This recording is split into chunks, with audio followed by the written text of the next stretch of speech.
ಸ್ನೇಹಿತರೆ, ಇವತ್ತು ತುಳುನಾಡಿನ ದೈವ ಕೊರಗಜ್ಜನ ಬಗ್ಗೆ ಸ್ಟೋರಿ ಹೇಳ್ತಾ ಇದ್ದೀನಿ.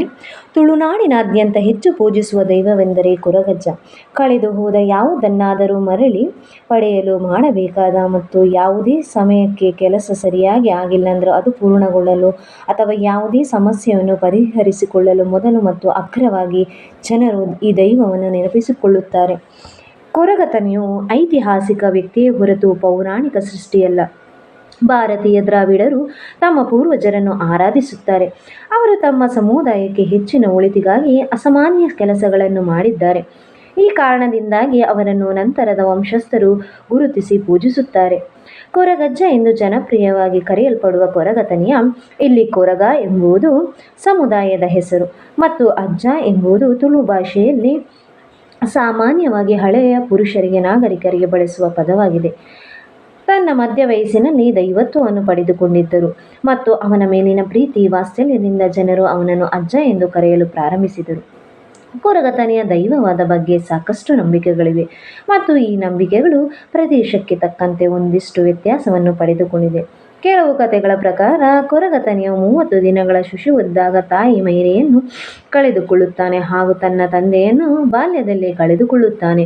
ಆ ಸಂದರ್ಭದಲ್ಲಿ ಆತನನ್ನು ನೋಡಿಕೊಳ್ಳಲು ಯಾರೂ ಇರುವುದಿಲ್ಲ.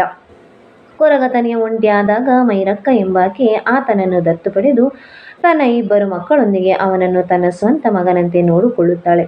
ಕೊರಗತನೆಯ ಆಗಮನದಿಂದ ಕುಟುಂಬಕ್ಕೆ ಸಮೃದ್ಧಿ ಮತ್ತು ಕುಟುಂಬ ವ್ಯಾಪಾರ ಅಭಿವೃದ್ಧಿ ಹೊಂದಿತು. ತನೆಯ ಕೂಡ ಕುಟುಂಬದ ಇತರ ಸದಸ್ಯರೊಂದಿಗೆ ಸೇರಿಕೊಂಡು ಮನೆಯ ಕೆಲಸವನ್ನು ಮಾಡಿ ಮುಗಿಸುತ್ತಿದ್ದನು. ಅಲ್ಲಿ ಅವನು ಬುಟ್ಟಿ ತಯಾರಿಕೆ ಮತ್ತು ಕೈಯಿಂದ ಮಾಡಿದ ಬಿದಿರಿನ ವಸ್ತುಗಳನ್ನು ಕಲಿತರು. ಒಂದು ದಿನ ಗ್ರಾಮದಲ್ಲಿ ದೈವಗಳಿಗೆ ನೇಮವನ್ನು ಆಯೋಜಿಸಲಾಯಿತು ಮತ್ತು ಮೈರಕ್ಕ ಅವರ ಕುಟುಂಬವು ದೇವಸ್ಥಾನಕ್ಕೆ ತೆಂಗಿನಕಾಯಿ, ಬಾಳೆಗಿಡಗಳು, ತೆಂಗಿನ ಎಲೆಗಳು ಇತ್ಯಾದಿಗಳನ್ನು ನೀಡಬೇಕಾಗಿತ್ತು. ಈ ಎಲ್ಲ ಸಾಮಗ್ರಿಗಳನ್ನು ಸಾಗಿಸಲು ಕನಿಷ್ಠ 7 ಮಂದಿ ಸಾಮರ್ಥ್ಯವುಳ್ಳ ಪುರುಷರು ಬೇಕಾಗಿದ್ದರು.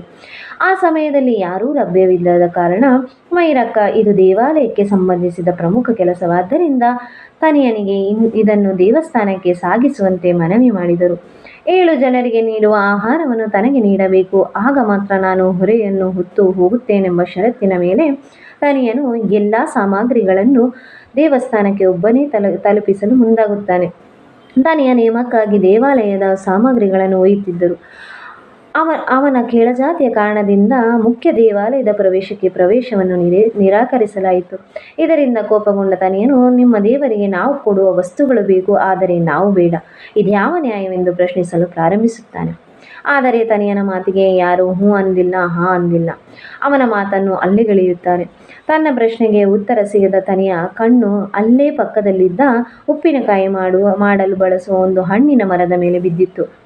ಮೈರಕ್ಕ ಈ ಹಿಂದೆ ಉಪ್ಪಿನಕಾಯಿ ಖಾಲಿಯಾಗಿದೆ ಎಂದು ಹೇಳಿದ ಮಾತು ನೆನಪಿಸಿಕೊಂಡು ತನೆಯನು ಆ ಹಣ್ಣುಗಳನ್ನು ಕೊಯ್ಯಲು ಮುಂದಾಗುತ್ತಾನೆ. ಹಣ್ಣುಗಳು ಅವನಿಗೆ ಎಟುಕದ ಕಾರಣ ತನ್ನ ಒಂದು ಕಾಲನ್ನು ದೇವಸ್ಥಾನದ ಮೆಟ್ಟಿಲುಗಳ ಮೇಲೆ ಇಡುತ್ತಾನೆ. ಆಗಲೂ ಅವನಿಗೆ ಮರದ ಕೊಂಬೆಗಳು ಎಟುಕುವುದಿಲ್ಲ.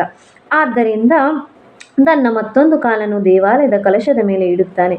ದೇವಾಲಯದೊಳಗಿದ್ದ ದೈವವು ಕೋಪದಿಂದ ಮಾಯವಾಯಿತು. ಅಂದಿನಿಂದ ತನೆಯ ದೈವತ್ವವನ್ನು ಪಡೆದನು ಎಂದು ಕೆಲವು ಕಥೆಗಳು ಹೇಳಿದರೆ, ಇನ್ನೂ ಕೆಲವು ಕಥೆಗಳ ಪ್ರಕಾರ ದೇವಸ್ಥಾನದ ಮೆಟ್ಟಿಲುಗಳ ಮೇಲೆ ತನೆಯನು ಕಾಲಿಟ್ಟ ಕಾರಣ ಕೋಪಗೊಂಡ ಕೆಲವು ಗ್ರಾಮಸ್ಥರು